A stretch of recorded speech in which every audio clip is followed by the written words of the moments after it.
Forget about the stories you've read in history books. Our food customs are our most direct connection to the world of the past. This is history that you can touch, smell, and above all, taste. It's longer. The rituals of breakfast, lunch and dinner are something I think we take for granted, as if they have always existed as they are now. I think I'd have preferred it fried. You'd have a heart attack by lunchtime. But unpick the stories of our three main meals and you discover gastronomic revolutions, technological leaps and sometimes gruesome realities. Decay is also going to cause really bad breath. Yes, I think I've had boyfriends like that. I never miss a good meal, but food is about more than just filling up. There's a rich and complex history to our daily meal times, and that's what I'm setting out to explore. Right, dig in.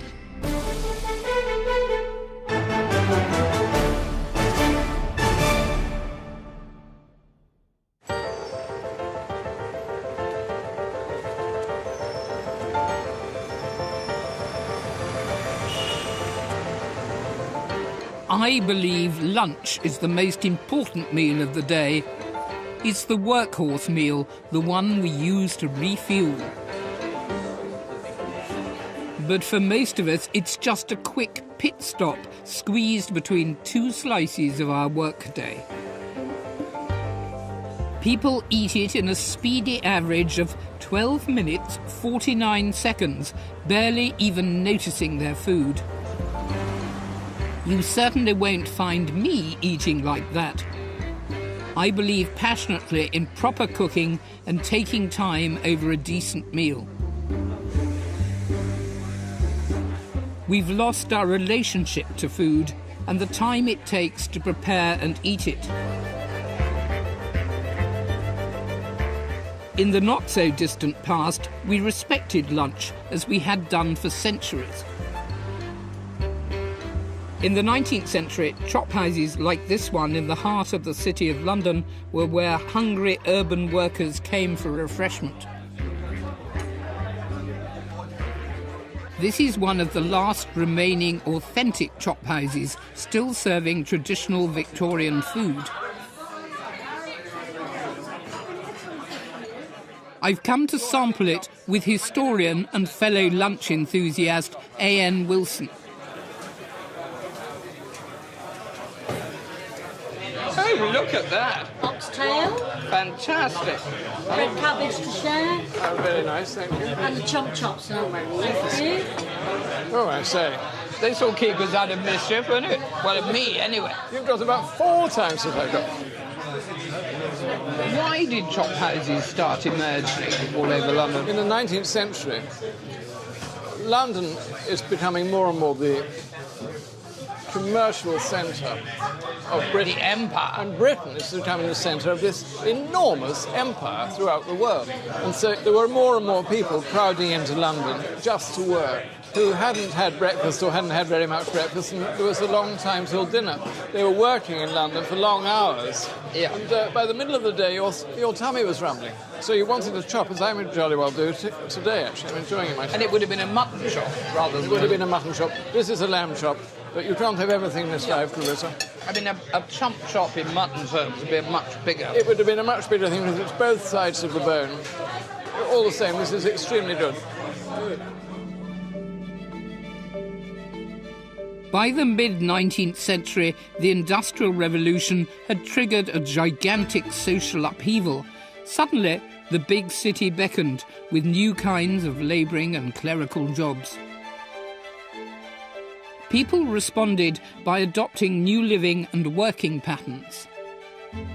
Many of the people who worked in the city came here from the suburbs or even out of London by train every day. They could come on the railway for the first time. Commuting had begun. Of course. The Victorian chop house lunch focused heavily on generous portions, and quite right too. A belly full of protein would get you through the afternoon. Victorian office workers were allocated a full hour for their lunch break. I had the same when I worked at the Inns of Court, and provided the restaurants are efficient, it's enough time for a relaxed meal and far preferable to eating at one's desk. That sausage looks very magnificent. Would you like some? We'll take a little. Have some. Chop houses served an ordinary or fixed-price menu with little or no choice. Nose-to-tail eating, that's eating every part of the entire animal, was very common for the cheaper dishes on offer. What I'm having would have been probably one of the ordinaries of the day and one day of the week, because oxtail is awful, you know, it's very cheap. And delicious. It is absolutely beautiful. I mean, the thing about these places is they are for the middling sorts of focus, just our way to call them, and lower classes, lower middle classes, really. The speciality of the house is a secret recipe of stewed cheese. Bring on the cheese!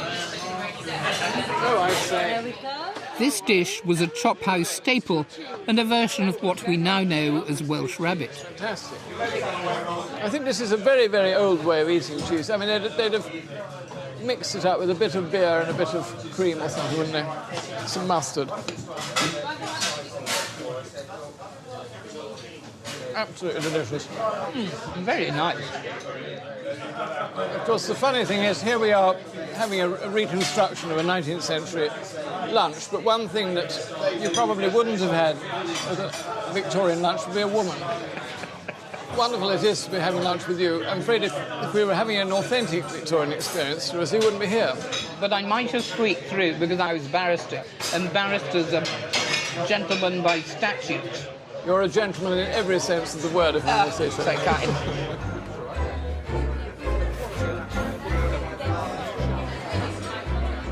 The Victorian chop house was drawing on a long tradition of eating well in the middle of the workday.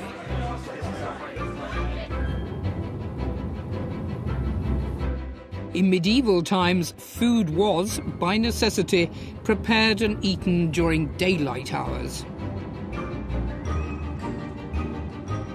The main meal dividing the workday was then called dinner and was taken earlier, around 10 a.m. after 5 hours of work, followed by a light supper at 4 p.m.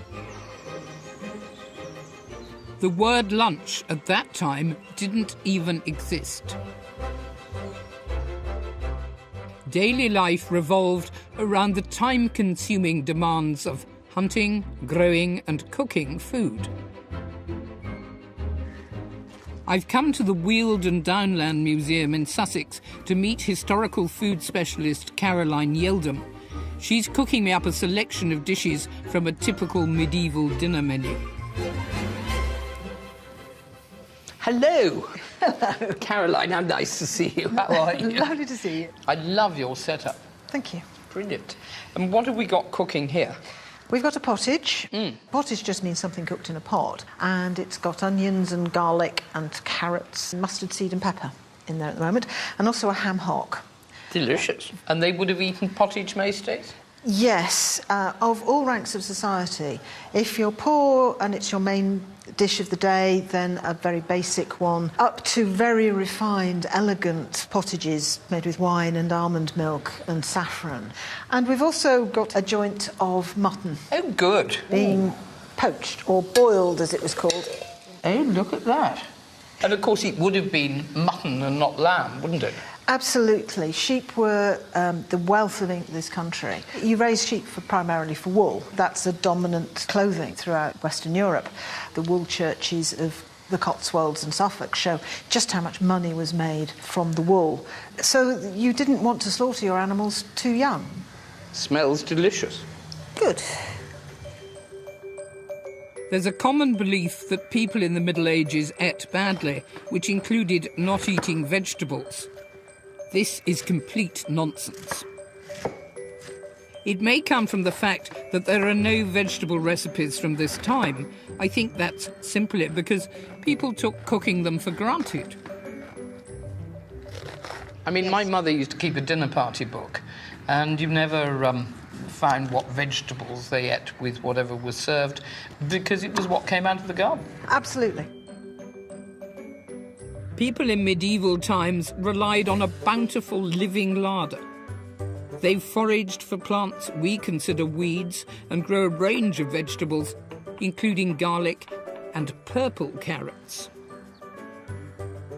Carrots weren't orange then, were they? There are various kinds of carrots. There are white ones, which were for animal feed, purple ones, which we've got some here, and there are also what were referred to as red roots.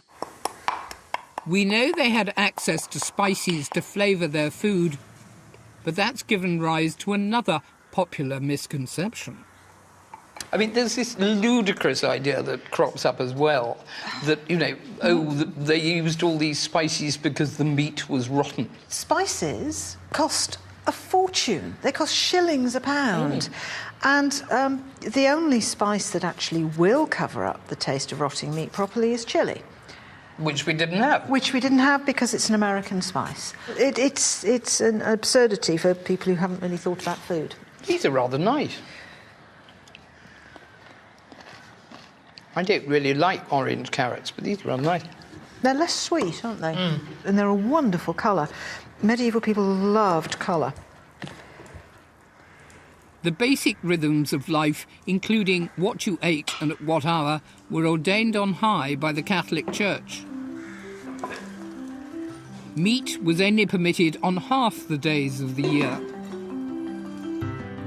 Otherwise, if it wasn't a fast day, the popular substitute for meat was fish, which was eaten in great quantities.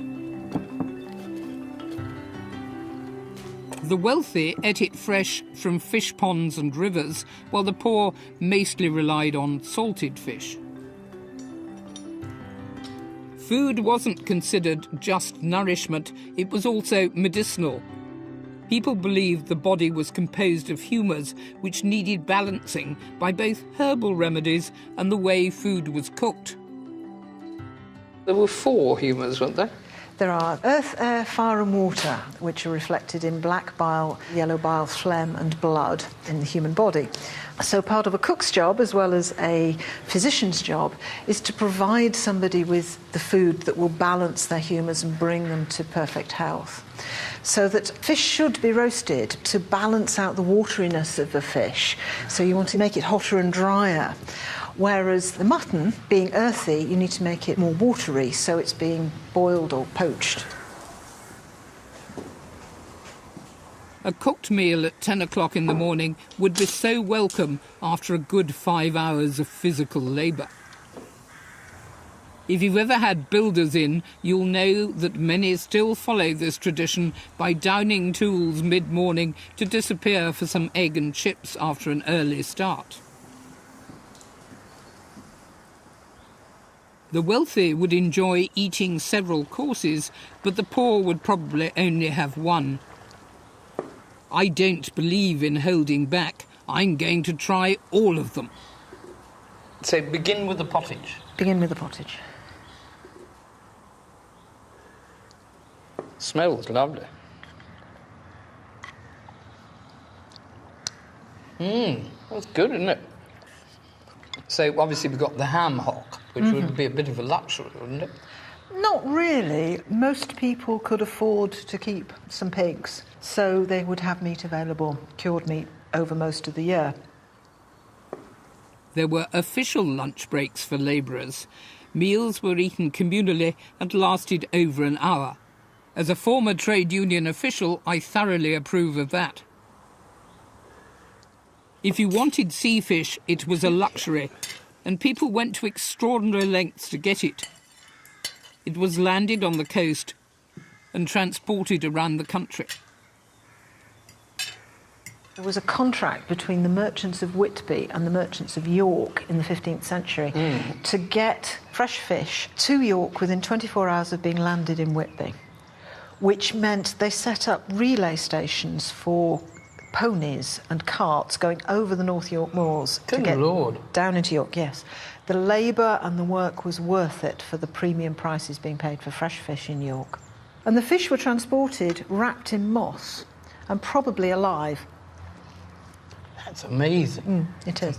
It's really very nice. And I love your green sauce. I do try and convince people medieval food is good food. They don't need to convince me, but this is particularly nice. No, it's right, isn't it? You wipe it on the tablecloth. If you must, you would normally have... How about my apron? I was only joking. The meal would always end with something sweet that was considered medicinal, a way to close the stomach and aid digestion. So, the pears. So these have been cooked in some water and a little honey and some sweet cecily to stretch the honey, because that was quite expensive stuff. I think this diet, based on fresh, wholesome food, is how we should all aspire to eat. Well, instead of saying grace, I will just thank you for a really delicious feast. The benefits are all mine. Thank you.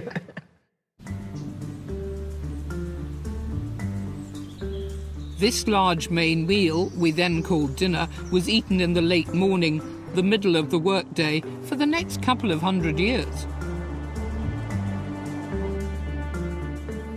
I'm leaping ahead in my lunchtime journey to the early modern period of the late 17th century.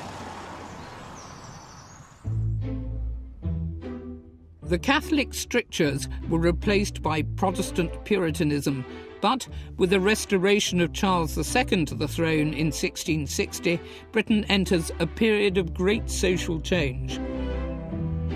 Food becomes more about taste and style than balancing humours.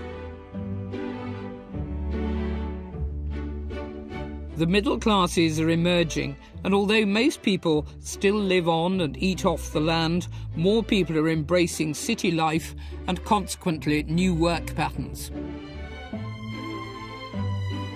By this time, the main meal is creeping later in the day, eaten any time from 11 in the morning to 2 in the afternoon. Samuel Pepys, one of my favourite historical figures, was a civil servant in London.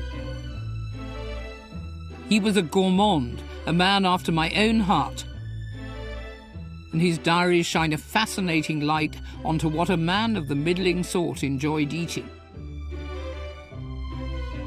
In January 1660, he writes, "My wife had got ready a very fine dinner, viz. A dish of marrow bones, a leg of mutton, a loin of veal, a dish of fowl, 3 pullets, and a dozen of larks, all in a dish."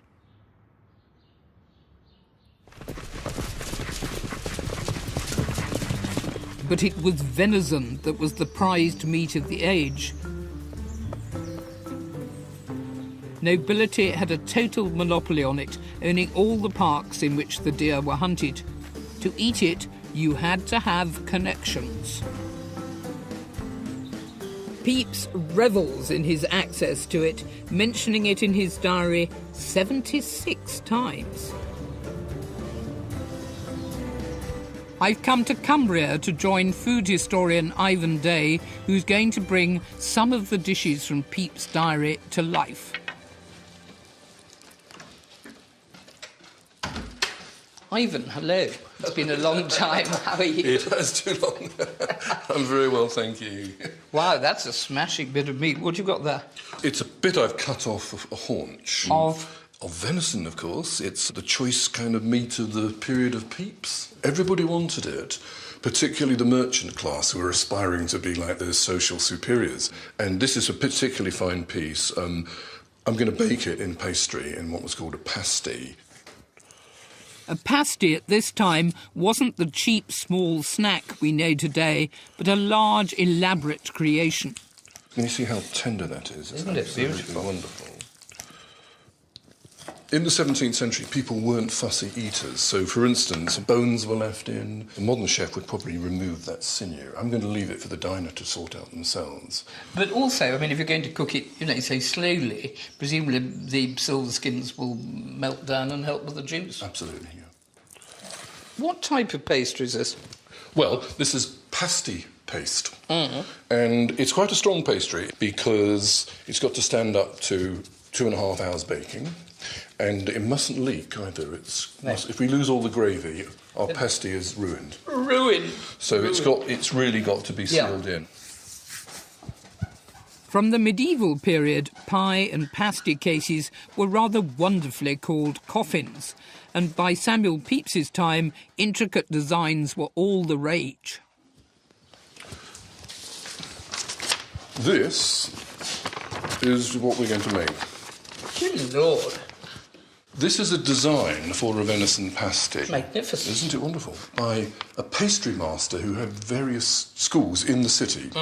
And he claims to have taught 10,000 ladies how to make wonderful pies and pastry. You know, this is the 17th century equivalent to designer trainers. I mean, everybody wanted to have food like this. I'm just going to trim this round so that we have our base.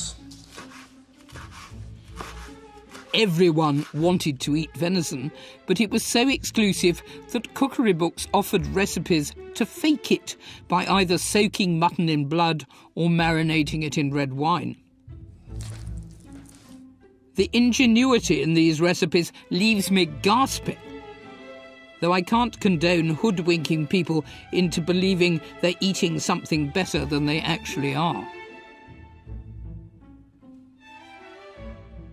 This is more typical of the sort of pasty that Mrs. Pepys and her maid would have made in their London kitchen, but we know that they didn't have an oven, so they sent it out to be baked. And that was often where the problems started, because some bakers, they might have a lot of different people's pies and pasties to bake. You wouldn't get your own back. You might not get your own back, or they would burn it, or they would undercook it, so it was taking a little bit of a risk. Yes. But in London, not that many people had ovens. They sent it to Really, the it was bake, about fire risks. Well, exactly, yeah.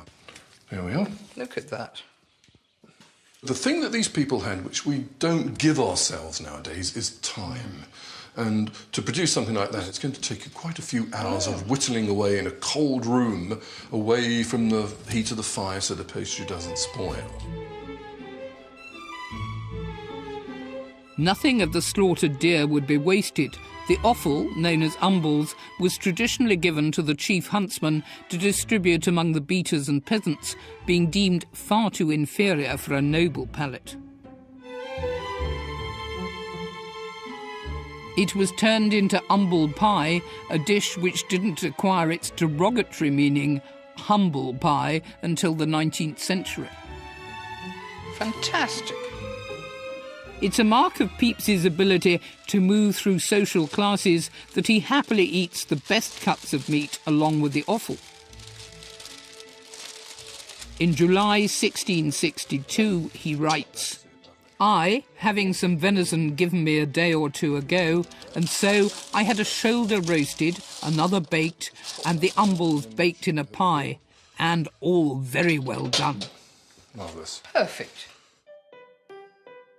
Much as he loved venison, Pepys also ate more modest tavern food, such as dried neat's tongue, a neat being any kind of bovine. The neat's tongues that were the most favoured, the ones from the young animals. Stuart diners were, in fact, serial infanticides. They loved anything young, so they ate suckling pig. And suckling pig was a pig that was still at the mother's teat. They ate baby pigeons, of course, peepers. They ate baby rabbits. But everyone ate tongue. But they also ate lips and noses and palates and all sorts of other bits of the animal, which now just go into dog food.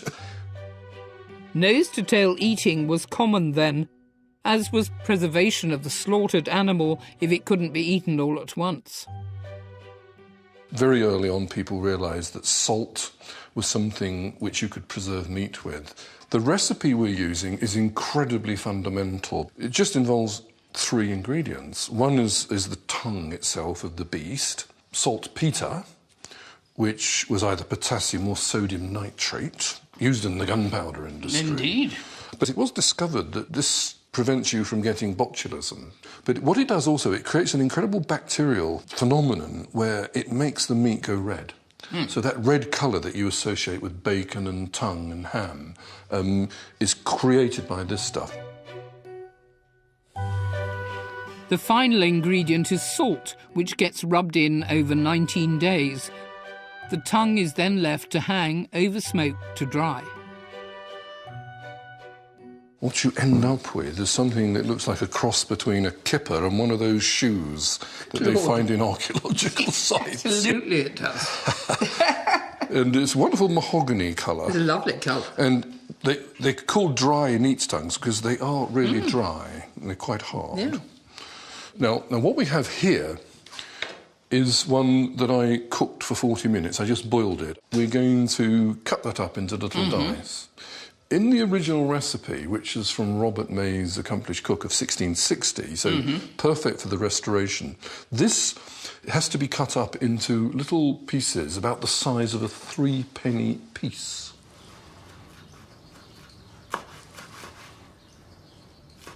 Robert May worked as a cook for noble families, and his book was a compendium of popular recipes offering many suggestions for midday meals.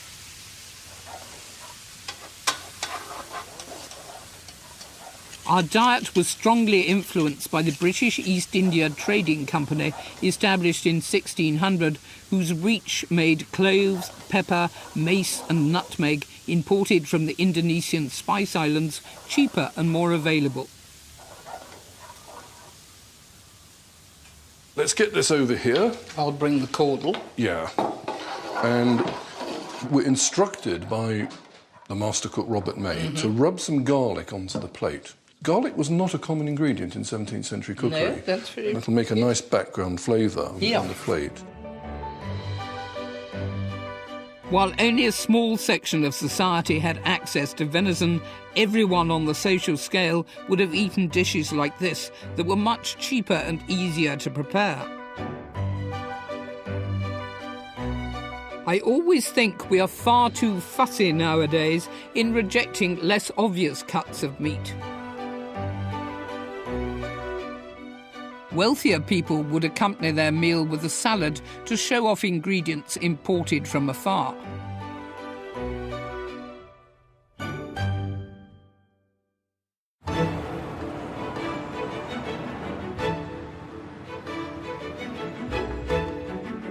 The London Pepys knew was a world in flux.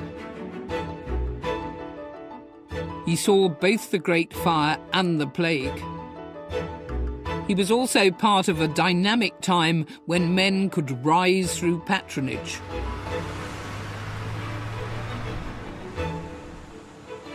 Taverns were where deals were brokered and life played out over a midday meal. Pepys came here in April 1668. To the Cock Ale House and drank, to eat a lobster and mighty merry. It was moved here from across the road to make way for the new law courts, a former professional stamping ground of my own. They brought the fireplace with them, and Pepys remains one of their most famous diners. From his writings, we know what Pepys ate at home and what he ate while out networking. Have a look at the stag.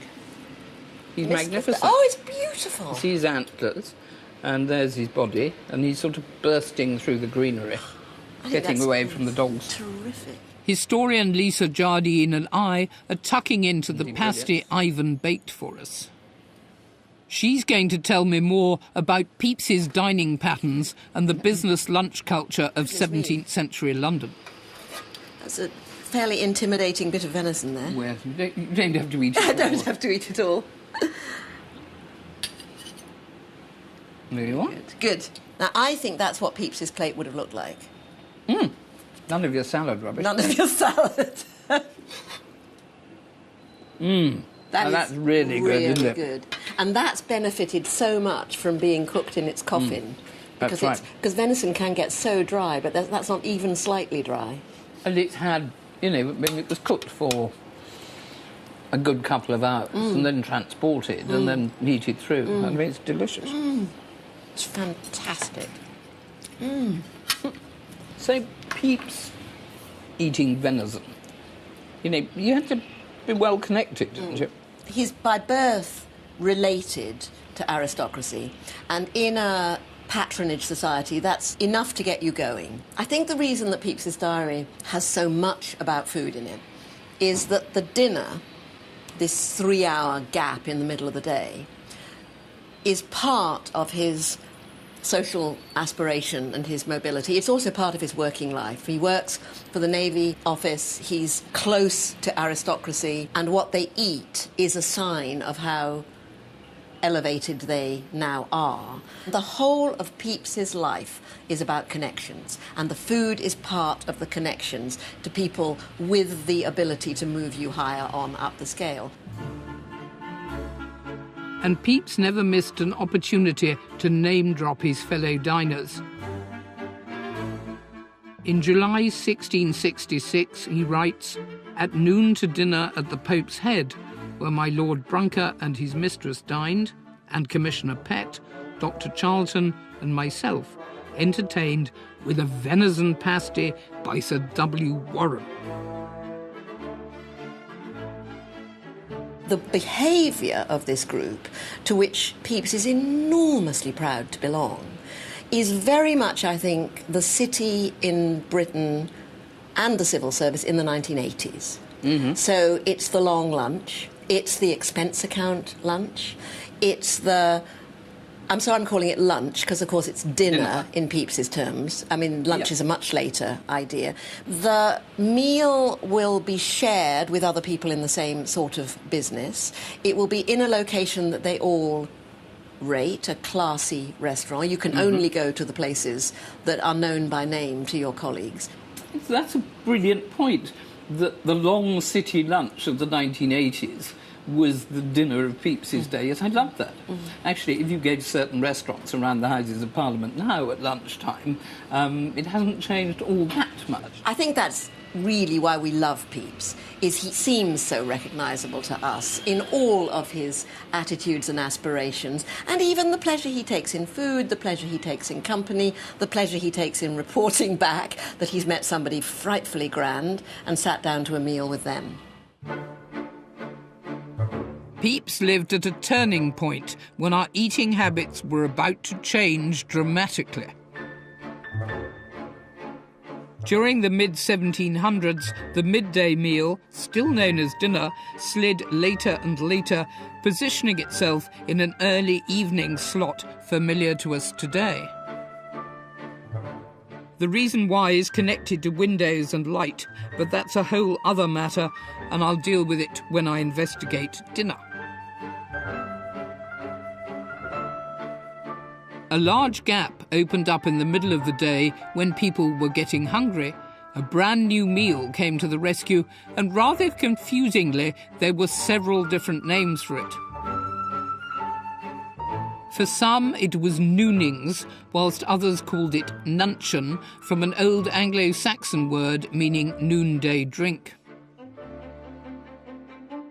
But it finally settled as luncheon, and with its own entry into Dr. Johnson's dictionary, lunch is officially born. And as is so often the case, the ever-fashionable Jane Austen provides us with the evidence. In 1813, in Pride and Prejudice, the two Bennet sisters purchase food for a luncheon and triumphantly displayed a table set out with such cold meat as an inn larder usually affords. The leisured classes would make social calls during the middle of the day. Luncheon was served, and you could eat as little or as much as you wanted. So here we have a table set out as if for a luncheon in 1813, Regency period. You've got your salad, which is lettuce, cucumbers, and melon. They're very keen on melons, which they grew here, so they never got very sweet. And this is your dressing, which is made with pounded hard-boiled eggs. And if you taste it, what you actually have is salad cream. I love the thought of the elegant Regency eating salad cream. We've got your cold meats that the inn larder would afford, pheasant legs. Devilled pheasant legs were a very popular thing. And here we've got one of my favourite dishes of the period, a sefton of herrings, which is a herring rose cooked in butter. And this dish was invented by the Regency sportsman and rakehell, the Earl of Sefton, who developed it for his wife because she enjoyed poor health, as they said at the time. And you would put that on a water biscuit, and you've got a bit of cayenne pepper. Cayenne pepper was a new in thing at the time, and you get these wonderful little holders with a spoon in for serving your cayenne pepper, which were known as lucifers, because so hot, it's like the devil. And I really can't resist this one. But of course, luncheon wasn't just for high society. Working people also had to eat at midday. No sooner had lunch officially taken off than it had to react to one of the biggest social upheavals we've ever experienced. As the Industrial Revolution took its grip throughout the 19th century, mass migration into cities on an unprecedented scale broke down our connection between cooking and eating, radically affecting how we consumed our meals. Many poor workers now living in the city had lost the ability to grow food and had neither a kitchen nor the time to prepare a proper meal. Thousands of street stalls sprang up to sell them cheap, fast food. For millions of people, lunch became a giant open-air buffet on the street. Baked potatoes were the staple, but for variety there was tripe, sheep's trotters, udder and even peanuts. I've eaten both of the latter, and perfectly nice they were too.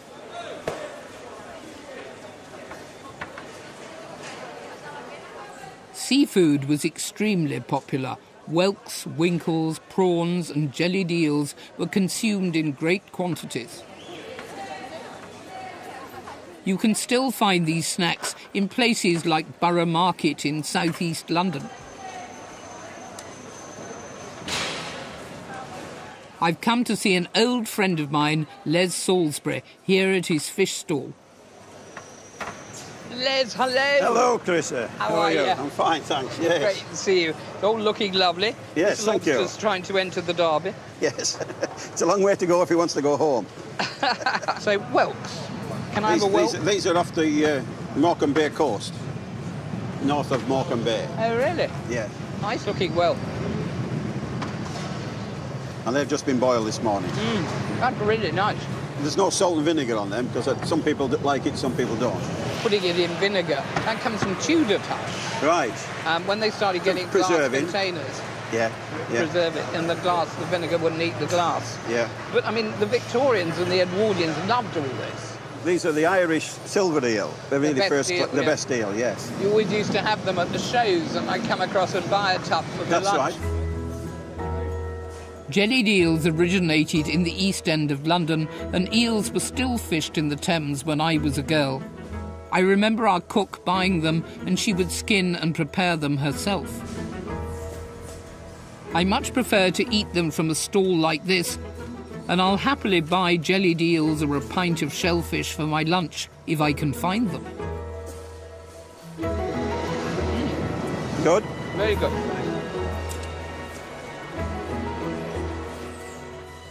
Victorian street food kept the poor from starving, providing convenient basic fuel that made their industrious lives possible. Some portable foods were designed for specific jobs.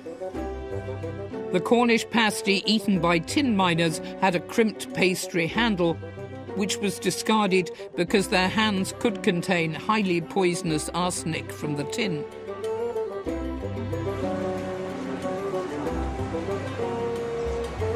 Of course, all of these snacks are dwarfed by England's greatest gift to convenience food, the sandwich. Lord Montagu, the 4th Earl of Sandwich, made history by calling for a slice of beef between 2 slices of bread because he didn't want to get up from the table. He was either gambling or working, depending on which version of the story you believe. I'm leaning in one direction, but sandwich expert and food writer B. Wilson is going to enlighten me. Sandwich was said to be not a gambling man, but what he was in the habit of doing was working extremely long hours. He was the First Lord of the Admiralty, which meant he was in charge of overseeing the whole of the British Navy. And it's a far more likely explanation that actually he was stuck at his desk for hours upon end, and that was when he called for the piece of beef between 2 slices of bread. Dinner was very late. It was the only main meal of the day. Sandwich got up very early in the morning, and he just needed something that he could hold in one hand and eat while he was ruffling through his Navy papers with the other hand. The problem I see with that one is, how would it have got out and about? I mean, if he was sitting in a gambling den, everyone would go, oh, that's a good idea. Whereas if he was in the confines of his office... Well, that is the big question. I mean, I think that his valet or his butler, or whoever was bringing him the sandwich, probably spread the word about it. But the odds are that actually Sandwich was eating this snack in all kinds of settings. He did move in London club world. Which involved gambling. Which involved gambling, among other things. And the very first record we have of it being referred to as a sandwich comes in the diary of the historian Gibbon, who wrote The Rise and Fall of the Roman Empire. And in 1762, he came back and wrote in his diary, I went out to the theatre, and then afterwards I went on to the Cocoa Tree, which was a kind of dining club, and there were 20 or 30 of the sort of first men of the kingdom, and they were all sitting at tables covered in a napkin, supping on a piece of cold meat or a sandwich. So, I mean, Sandwich himself was probably one of these 20 or 30 men, wasn't he? And people would have said, oh, I'll have what sandwich he's having, and then it would have been, oh, I'll have a sandwich. Yeah. Absolutely. So why do you think it caught on so rapidly?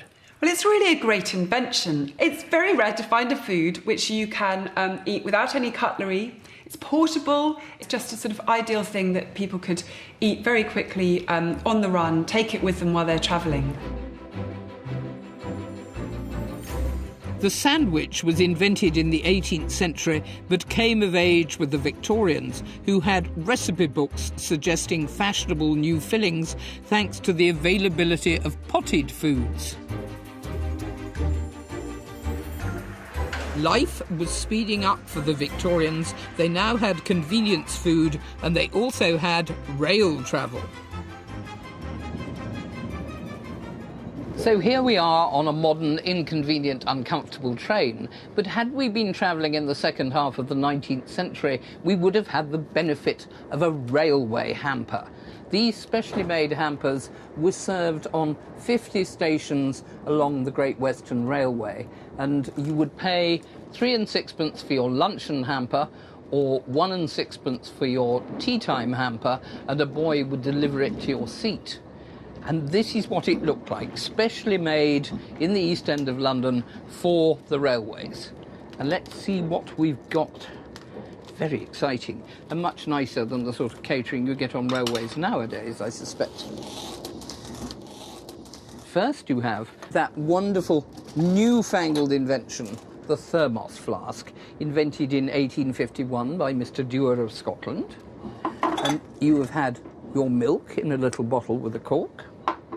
You would have had a teacup and saucer, and it's rather like the sort of picnic hamper in Wind in the Willows, isn't it? You've got ham, you've got a hard-boiled egg, butter, and even salt and pepper. Your bread roll. So you would make up your own sandwich, and when you'd finished, you just abandon the hamper at the end of your journey, and somebody would come and pick it up. The Victorians had developed an interest in nutrition, and with millions grazing only on street food, the realisation dawned that this was affecting the health of the nation. Around half of those who volunteered to fight in the Boer War in the early 1900s were rejected for being too short and malnourished. The British Empire might collapse. Something had to be done. In 1906, the government responded with a new law for the provision of school meals, which were free for the poorest children, all in an effort to promote the value of a proper balanced lunch. It changed the lives of millions and supplied the proof we had lost sight of that a substantial meal in the middle of the day paid dividends. By the time World War II arrived, people were stronger, but the onset of war triggered another major government intervention in our diet: rationing. It was introduced in January 1940 when many basic items were in very short supply and the queues lasted for hours.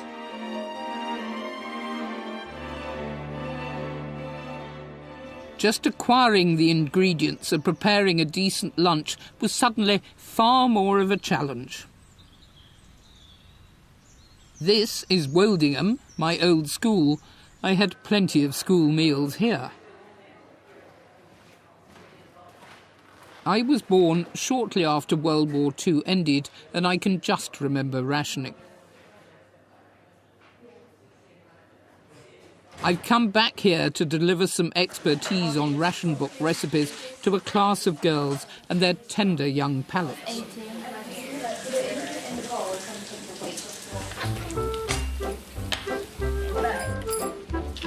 Serving a nutritious lunch during the war was a challenge solved only by a thrifty and clever use of resources. People reverted to foraging, making nettle soup, which is loaded with iron.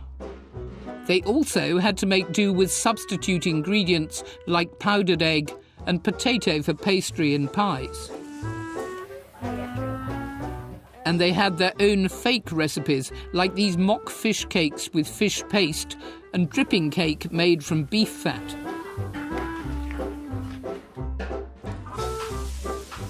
Everyone was encouraged to produce their own food. My father raised pigs on a patch of land in St John's Wood, near our home. Ironically, in this time of great austerity, our nutrition as a nation was probably never better. So what do you think of this recipe so far? Well, it's really different to normal pie. It's odd. I mean, you wouldn't normally use potato in pastry. Or dripping at all. Yeah, you'd use butter. So, But then I suppose they didn't have a lot of butter. There wasn't almost no butter. I have a cake recipe, which is just potatoes and butter and eggs. Wow. And orange juice and a bit of marmalade. And it's really delicious. But not for wartime food. I think we can all be quite glad we don't live in wartime. Yes. I quite like my life here. I quite liked my life when I was here, but I didn't like the food much. But my mother used to send me food parcels. Give the big lumps to me because I've got stronger hands than you have. Okay. Yeah, I'm just getting covered in this. So. It washes off. Yeah. Taste them. No, I haven't, not yet. Are they good? Yeah, it's all right.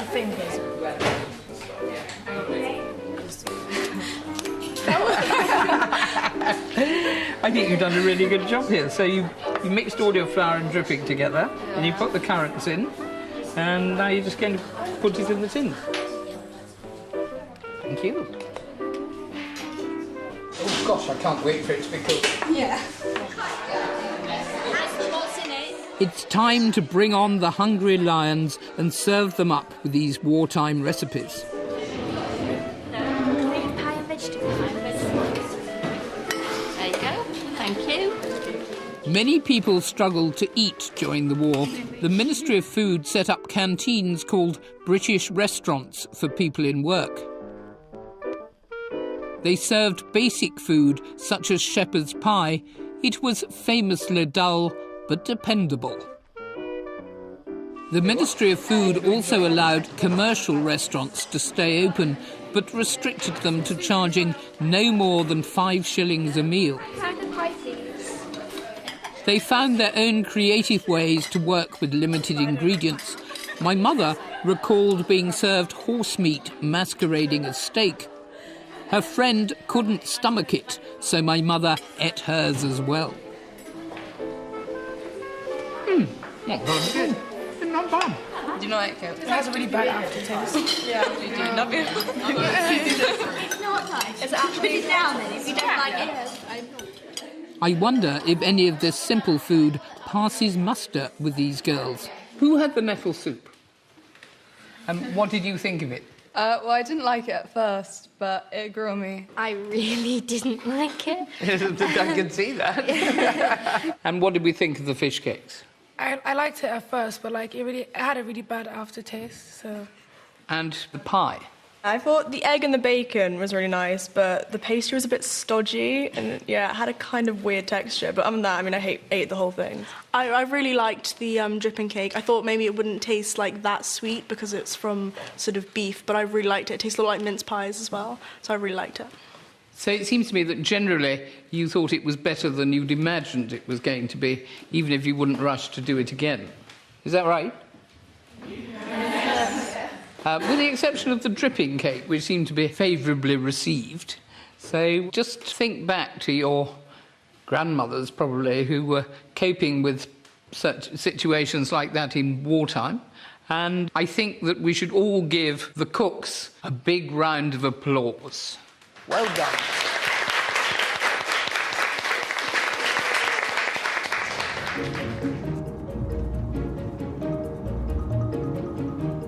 Everyone breathed a sigh of relief when rationing ended in 1954. Our diets were then changed by a new import from overseas. Not an ingredient, but an idea: supermarkets, making lunch a much easier proposition. Sliced bread had first appeared in the 1920s, but it was the Chorley wood baking process, devised in Britain in the early 1960s, that gave bread a longer shelf life and so fuelled the rise of the sandwich.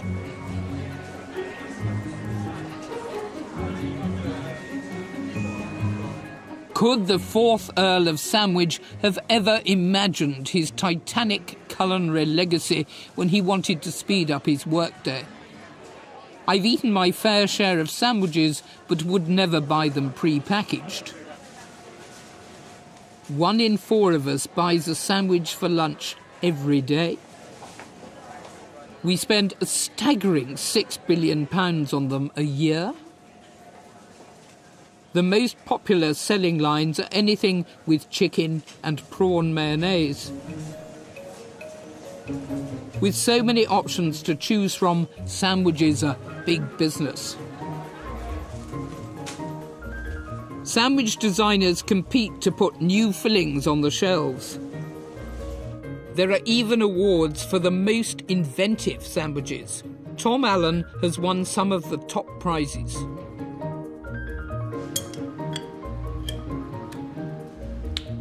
I'm meeting him at his sandwich research laboratory. Hello, are you Tom? Hi, Clarissa. Nice to meet you. Hello, how do you do? Good, thank you. Good. Good, what are you up to? Oh, today I'm just working on a little upgrade on the classic New York deli sandwich to try and make it a bit more exciting. So I'm putting a bit of caraway seed into the mustard dressing. May I? Yes, yeah. That's nice. What's the most popular sandwich you've ever designed? One of the sandwiches that I've been involved in was generating £1 million worth of sales in a week for just one sandwich. No, what was that? It was a classic turkey stuffing cranberry. So, yeah, no, nothing complicated, but it's just a good old classic, really, and some really good quality ingredients in there. I heard that you designed the world's most, how would you say it, amazing, exotic, famous sandwich? I was in a competition which was held in Australia, and I won the world's greatest sandwich. Right, show me. OK. So it's not all bad news. Even if lunch has mostly shrunk down to consuming convenience food in a hurry, I can see there's still plenty of room for creativity.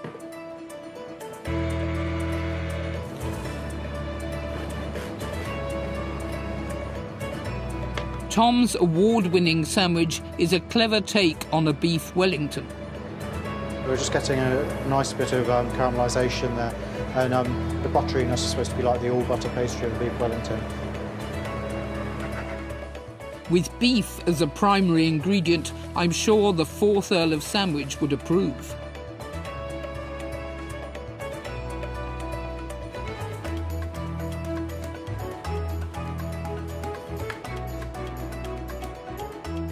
And the secret winning ingredient is horseradish ice cream.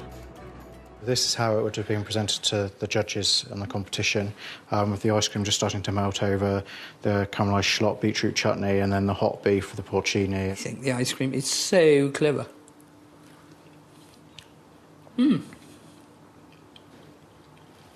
Really interesting. I'm not surprised you won. Thank you. Well done. Despite a sandwich being the norm for many, there is, I'm happy to say, one day of the week when we give lunch its proper due.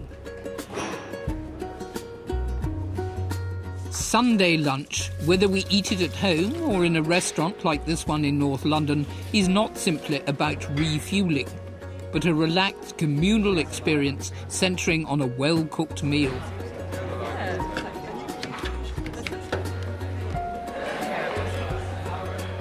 When I was a child, my mother would always invite a guest and serve us a wonderful cut of meat. The Sunday roast is a cornerstone of our food culture. Some think it developed during the Industrial Revolution, when Yorkshire families left a cut of meat in the oven before church to be ready to eat when they hurried back home.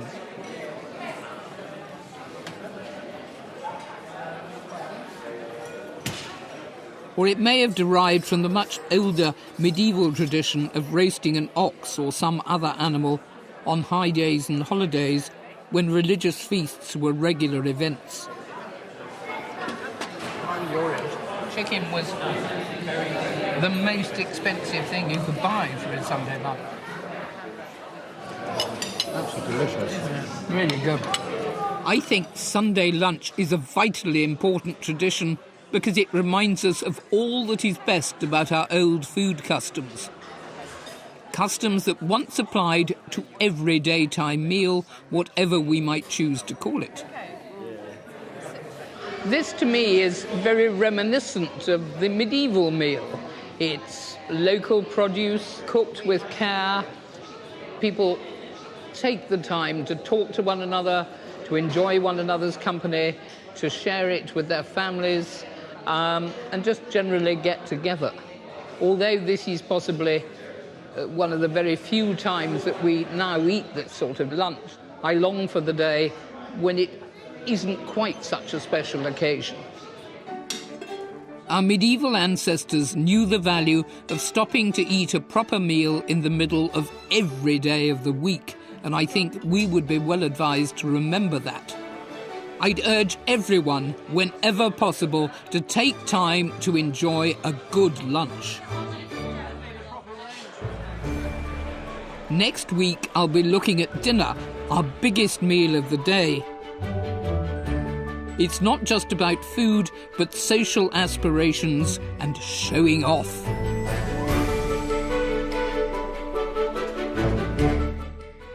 And there's more from our glorious food season here on BBC4 next week, as we're exploring the golden age of English food in Calf's Head and Coffee at 9 on Monday. There's a little taster of that in just a moment. Coming up next, though, comedy as we're heading up to K2 for all new Getting On.